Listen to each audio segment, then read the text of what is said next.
જોઈ રહ્યા છો NN ન્યૂઝ. હું છું એન્કર અર્પિતા પટેલ. હવે જોઈએ અગત્યના સમાચાર. પાઠા ગામમાં આવેલ આરડી દલિયા સ્પોર્ટ કોમ્પ્લેક્સમાં ક્રિકેટ ટુર્નામેન્ટનું આયોજન સુરત ફૂલપાડા તપોધન બ્રાહ્મણ જ્ઞાતિવર્ધક મંડળ દ્વારા આયોજન કરાયું. દક્ષિણ ગુજરાતની 11 ટીમોએ ભાગ લીધો. યુવાનોમાં એકતા અને સંગઠન વધે તે માટે આ ટુર્નામેન્ટ યોજાઈ. શાલિનભાઈ વૈદ તેમજ તેજસભાઈ મહેતા સહિતના મહાનુભાવો અને તેમના સહયોગથી હાજર રહ્યા. ખૂબ જ ઉત્સાહ સાથે ખેલાડીઓએ રમતમાં ભાગ લઈ પોતાની ખેલદિલ બતાવી. NN ન્યૂઝ પાઠા. દર્શક મિત્રો, તમારી આસપાસ બની રહેલી અવનવી ઘટનાઓ વિશે જાણવા માટે NN ન્યૂઝને લાઈક કરો, શેર કરો, સબસ્ક્રાઇબ કરો અને બેલ આઇકન પ્રેસ કરો, જેથી આપને નોટિફિકેશન્સ મળતી રહે.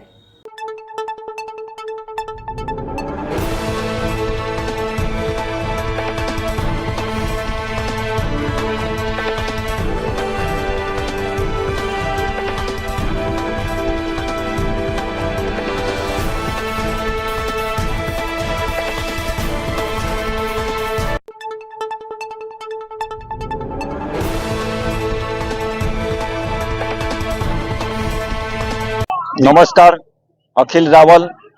આજે સુરત ફૂલપાડા તપોધન બ્રાહ્મણ હિતવર્ધક મંડળ આયોજિત આજે ક્રિકેટનું એક આયોજન સરસ મજાનું કરવામાં આવ્યું છે, જેની અંદર દક્ષિણ ગુજરાતમાંથી 11 ટીમોએ ભાગ લીધો છે.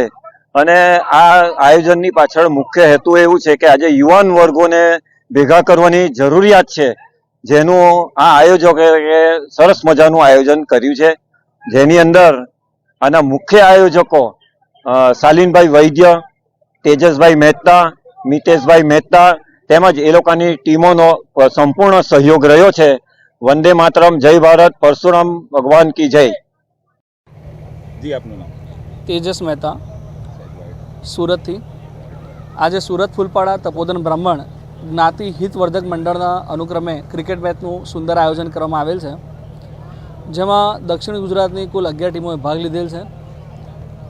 આ ક્રિકેટ મેચનું આયોજન કરવા પાછળનો મુખ્ય હેતુ તપોધન બ્રાહ્મણ સમાજના યુવાનોમાં સંગઠન વધે, એકતા વધે, જુદા જુદા ક્ષેત્રોની કારકિર્દીમાં એકબીજાને મદદરૂપ થાય એવો ઉમદા હેતુ છે. અમે ક્રિકેટ મેચ ઉપરાંત શૈક્ષણિક કાર્યક્રમો, પ્રવાસીય કાર્યક્રમોનું પણ આયોજન આગામી સમયમાં કરેલ છે. જય પરશુરામ, જય મહાદેવ.